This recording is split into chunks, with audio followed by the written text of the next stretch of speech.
Hi there and welcome to the June edition of our Fisheries feedback video. Once again, apologies for the delay in transmission, but we were really all in need of a bit of a break after the open day. Del in particular had to have a holiday, another futile salmon fishing holiday, which I'm sure we'll hear about later. And of course, last month I made the mistake of welcoming the rise in temperatures after what was a rather cold spring.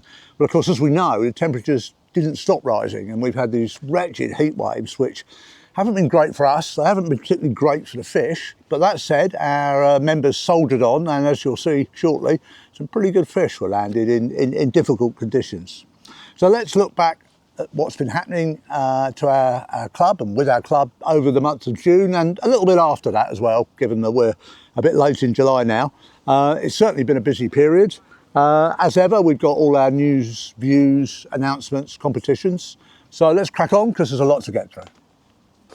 Well, I mean, people probably won't see that on camera, but Jim went mental then, didn't he? Yeah, I don't. He had a sudden rush of blood to his head or something. Yeah, I think he thought he was Steven Spielberg. Action. I thought it was bad enough with Nick and all his gadgets. I was thinking. But talking of gadgets, you see, we brought flowers. Yes. And that's nice. Brightens it up, doesn't it? Yeah. I think so. Lovely job. We are a family club after all. Right, Del, Fisheries report then. Yes. Well, before that, I mean, tell people the insanity of salmon fishing again. Oh, yeah, I'm glad you mentioned it. I bet you're not. The thing is, you know, I have to go fishing in and around sort of when I can get 5 minutes. I don't do it on the weather. And I got up to Scotland on the Wednesday. It was bright, the river was low. Thursday it was bright, the river was low. Friday the same. Then Friday night we had the mother of all thunderstorms and it rained solid for 6 hours. And I thought, oh, happy days, la la la. Yes, the river came up, perfect height for salmon fishing, la la, but it was the colour of coffee. So, and then of course we're home on Sunday because they don't allow you to fish in Scotland on a Sunday, so we always use that as a travelling day. Got home on the Monday afternoon to a message from some people I know up there. 4 fish had been caught on the Monday from the exact spots I was in. So, yeah. I can see why. The locals have started calling me Lucky Del. It's that bad. Yeah, remind me not ever to come to Scotland with you. Yeah, well, I think that might... that might change. Yeah. So, what's apart from open day and all the other stuff? What have you been doing maintenance-wise? Well, basically, this time of the year, trees have a habit of falling over. Everyone thinks it's sort of like windy weather and all that, but of course, this time of the year, branches, particularly on sort of oaks and on willows, decide for absolutely no reason that they want to fall down. So we've had a bit of that going on.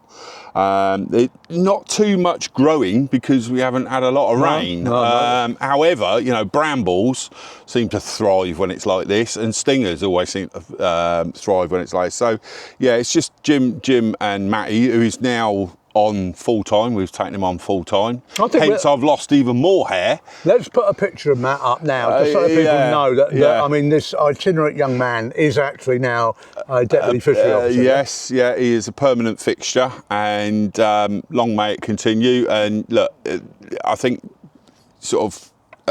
Jim has heard all my lines now, so it's got a bit boring. So I need fresh meat to, keep me entertained, if nothing else. Right, you need someone else to bully. Anyway, welcome, Matt. Yes, yeah, well done, Matt. And so they've been around just titivating, doing this, that, and the other, keeping themselves busy.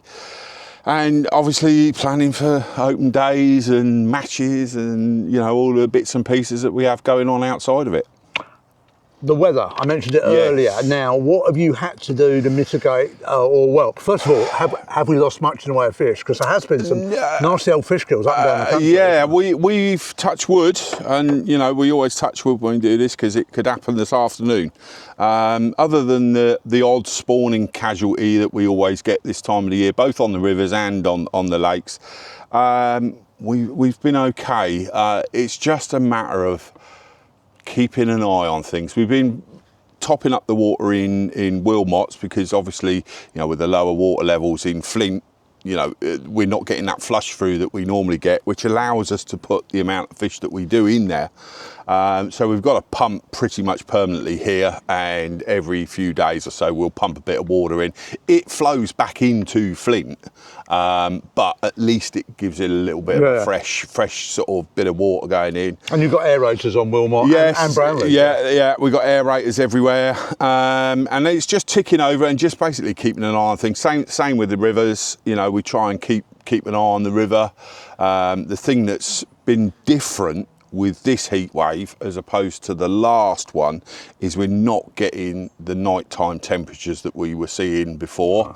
So the river isn't creeping up quite as quickly as it was before. I mean, last time we were seeing temperatures of 23, 24, and we were getting very, very close to thinking we're going to have to start limiting fishing. Whereas at the moment we're nowhere near that, and that's just solely down to the fact that we've got, you know, an 8, 9, 10 degree difference at night, and the DO levels aren't so bad. And on some of the rivers, the Trent and the Wye, the DO levels are frankly alarming. Well, with low water, especially on the bigger rivers like your Thames and your Trents and things like that, you haven't got that speed of flow. So you're not getting that surface to air exchange quite as quickly as you do on sort of narrower, quicker flowing rivers like the Kennet. I know if you look at the Kennet and you look some places, it doesn't look like it's flowing at all. But it is generally a fairly quick flowing river. And yeah, I haven't once yet thought, right, we need to make some sort of restrictions. You know, believe me, if I thought we needed to, I would. But at the moment, touch wood, I think we're okay. Right, that's good news. And other good news, and I'm now drifting slightly into the first few days of July, but we had to do our hatchery releases for this year, and as I understand it, you had some famous people helping you. Yes, we can't say a great deal, although I think everyone's put 2 and 2 together. The Gone fishing programme with Bob Mortimer and Paul Whitehouse, we were invited along to do a release as part of their programme, which I think is coming out in August time, somewhere around that sort of time. So we had a day doing that, and then we thought, well, you know, look, we've got all the health checks in place, everything's, all the movement orders, everything else, so, you know, we'll do our main release as well as. So for the last couple of days, that's what we've been doing. Well, we'll stick some release pictures up now. I don't think we're allowed to show the Bob and Paul ones yet. No, not as yet. Because copyright and all that. But I think what was interesting for me this year is just how large some of those barbel in particular have grown. You know, they were a year plus fish, and some of them were like 8 inches long. I mean, I'd go so far as saying some of them were 10. You know, I mean, last year when I think I've spoken about this before. Nobody actually makes a chub and barbel feed, so there's not a one feed that you can give them to get the best out of them. So you have to make your own feed. There's no research into this at all anywhere in Europe, and I believe me, I have scoured all the academic papers that are produced all throughout the world, and there's very, very little. So I've taken a little bit of a punt, and it's a bit of a sort of witch's broth type of feed that I've come up with. It clearly works, and yeah, all the hours it spent, you know, sort of sleepless nights sitting there researching big words that I had to look up again to find out what they meant, has obviously paid off. Well, I've visited, as you know, Calverton several times over the years. I've sat and looked at thousands and thousands of 1 year plus barbel. And I have never seen anything like that. I mean, look, whatever you're doing is working. I mean, it's the exception as opposed to the rule. I mean, the rule is 4 to sort of 6 inch. But, you know, you do get what they term in the trade as shooters, and, you know, we had quite a few of those this year, and it was good. Good to see. And here's the interesting, while we're on about the hatchery. I see Jason Hyde and Dave Nunn as well. There's been a number of members reporting small half-poundish barbel or videoing them on our Facebook page. There is every possibility that these could be fish we released back into the river a couple of years ago. Easily. Look, I mean, I've always said, you know, with fisheries management, regardless whether it's lakes, rivers, whatever, but particularly rivers, because you're dealing with nature and you're just trying to nudge nature, you can't really quantify what it is that you're doing as whether it's working or not. However, up until this year, we've had very, very few people reporting small barbel, almost non-existent. Whereas suddenly now we're seeing people reporting that they're catching sort of 8-inch barbel, pound barbel. We're seeing videos of 6-inch barbel in the river. There's every possibility it could be what we've done. Well, I've been putting this photo gallery together for what, I don't know, 5 years or so, 4 or 5 years. Yeah. And I could guarantee you during the river season, I would go through all the pictures that are reported, sent in on our Facebook page, whatever. I would see more barbel over £10 than under £10. Yes, yeah. And I would hardly ever see a barbel under £1. Yes. And now I'm starting to see quite a few of them. And not just on our page either, on the Newbury pages as well. And remember, people should remember, you know, this is the Kennet hatchery, it's not the RDAA Yeah, that's hatchery, it, it's holistic. It's a holistic approach, you know, from Newbury down. And, you know, the stockings that we put out this week, for instance, one went up to Hambridge, up on the CSAS, civil service section. The other one went onto the Cowpat section, because fish move. You know, days, for instance, they've been tracked 35 kilometres. So they move. So the idea that, oh, you're not putting them in our section, or you're not putting them here, or well done for putting them, it doesn't, they move. They'll go where they want to go. They've got fins. Yeah. Excellent. Okay, one last bit of a new development was a Super Cup. Yes. And our old friend Michael DeSeal, as we can see here from the picture, picked up a cheque from you for £400 at the open day. Well, just briefly, what was the idea of the Super Cup then? Because I know it's a very rare foray for you into match fishing. Yeah, it is, yeah. I mean, it was just something different. Look, we've got a tremendous resource here with Wilmots, and we see a lot of people fishing Wilmots that wouldn't ordinarily fish the RDAA monthly matches and this, that and the other, and aren't generally in the match scene, if you like. And I thought, well, do you know what? Let's do something for them, really, you know. And yes, the guys that ended up winning it are part of the match scene and whatever, but it did open the door for other. I mean, there was 3 or 4 people throughout the competition that had never fished a match before. So it was about encouraging more people into that type of fishing. And yeah, it was a knockout competition, 5 rounds.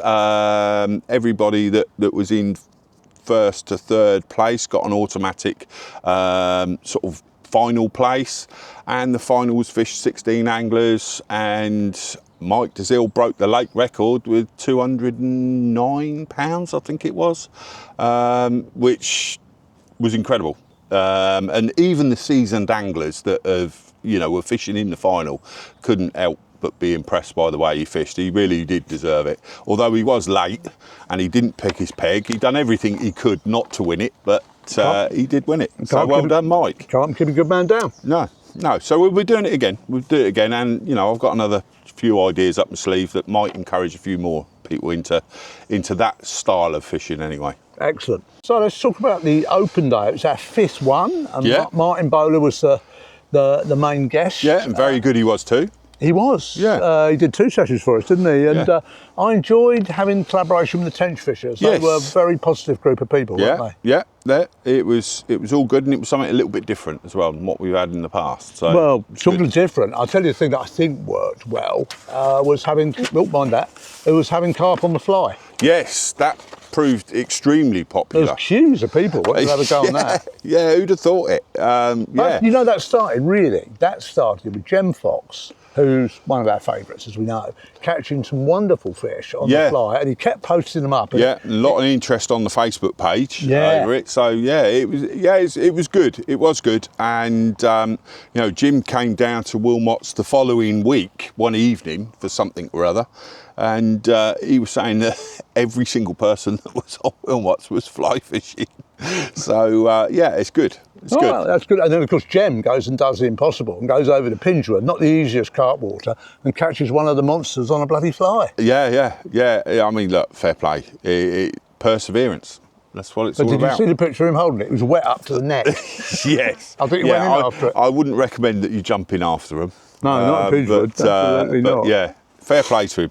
So really, I mean, that begs the question. We've had the same format by and large for 5 years, and I'm interested. You, me, Jim, Dave, Matty, we're all talking about how we refresh it a bit. And so I think the thing we want to say to people out there is, honestly, let us have your views on how you think we could improve the open day. I mean, we could make it a family event, we could make it a carp-focused event, we could make it a kids event. We could stick with what we're doing, but I get the impression, Dale, we've kind of reached a ceiling. Yeah, I think we've hit a ceiling with the format that we've got, and you know, I think it will only go. You know, when we were discussing it this morning, I think it will only go down in terms of numbers. I mean, look, we had a record-breaking year this year. We made more money than we've ever made. Yeah.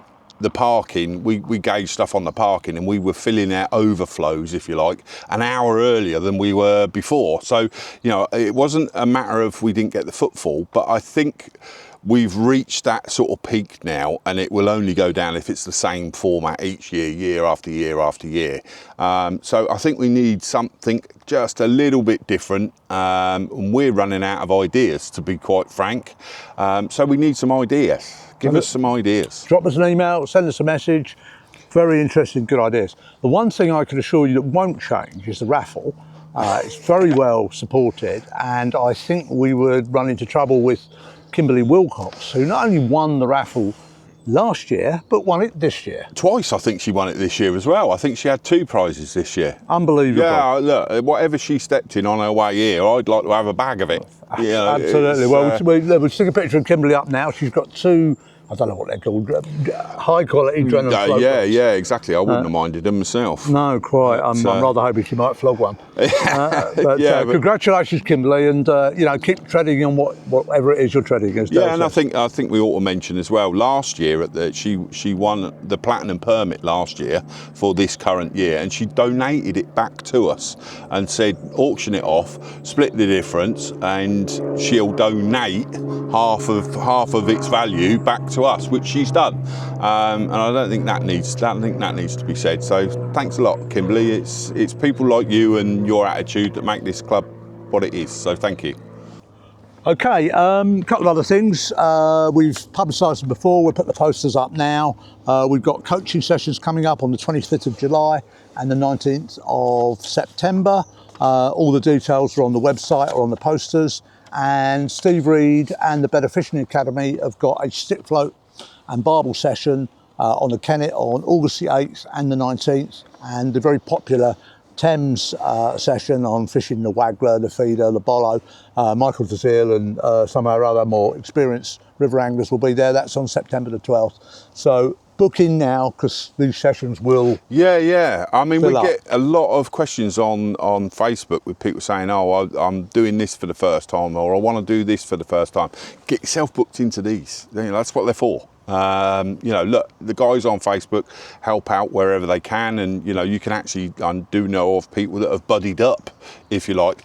But you know, it genuinely, if you're looking to learn how to do something, or you just want some pointers, get yourself booked onto one of these. They really are worth it. Well, the people we have as tutors are very, very experienced anglers. They're locally some of the best anglers around. So absolutely. Do it. Right, time to roll the gallery.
Well, Dale, Jim warned us to expect a mixed bag, and we kind of did. I mean, Yeah.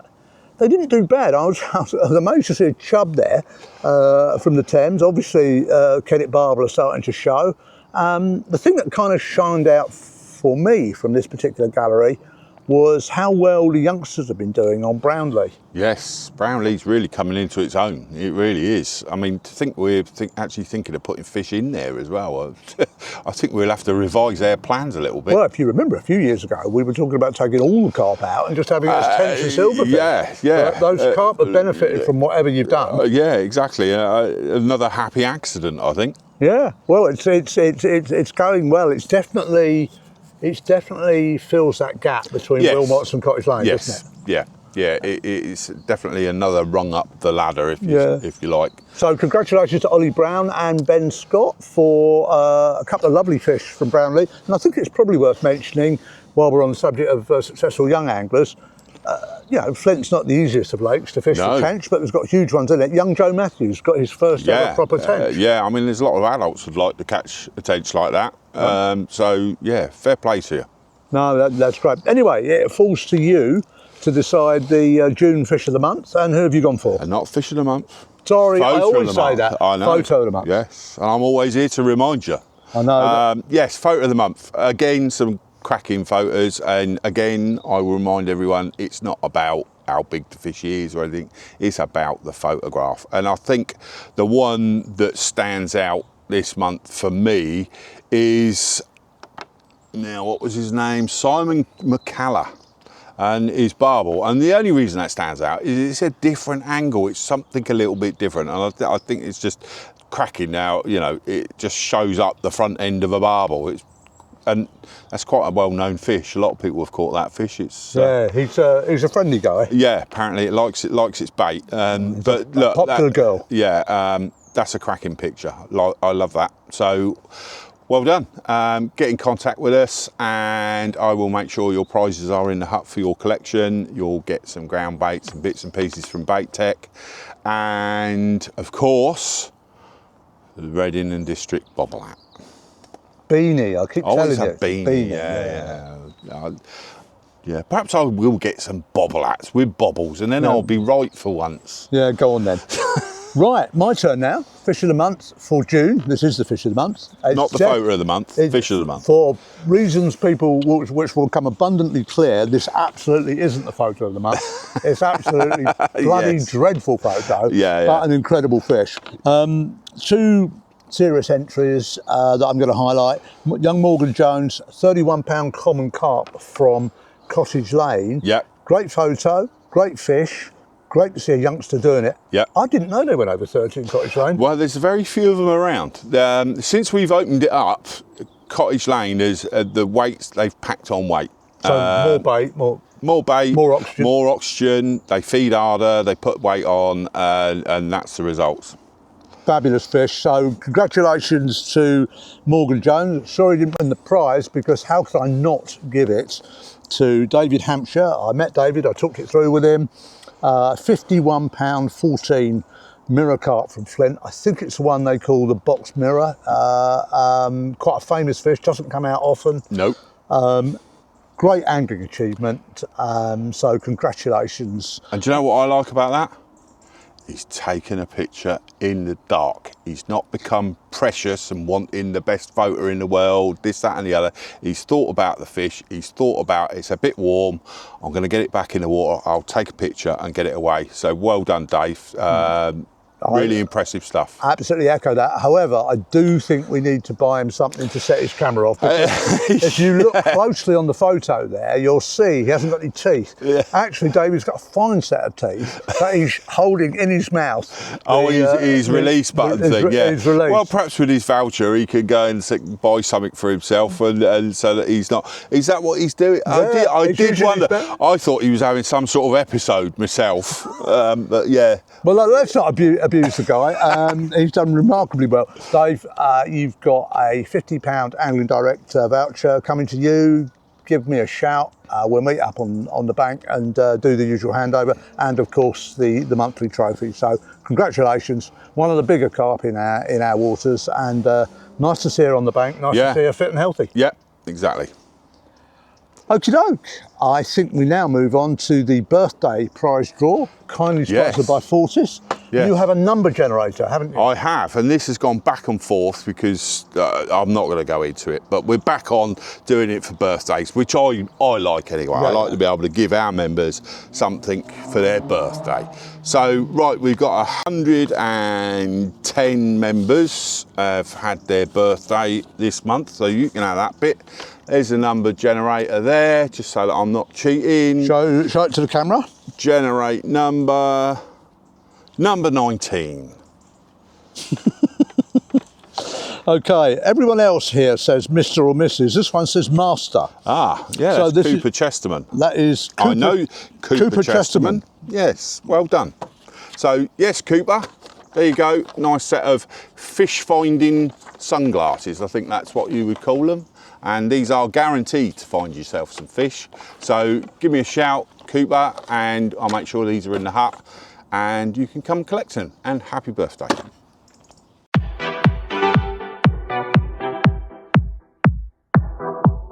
Jim, fishing prospects for July, or what's left of July. Yep. I'm going to start with something.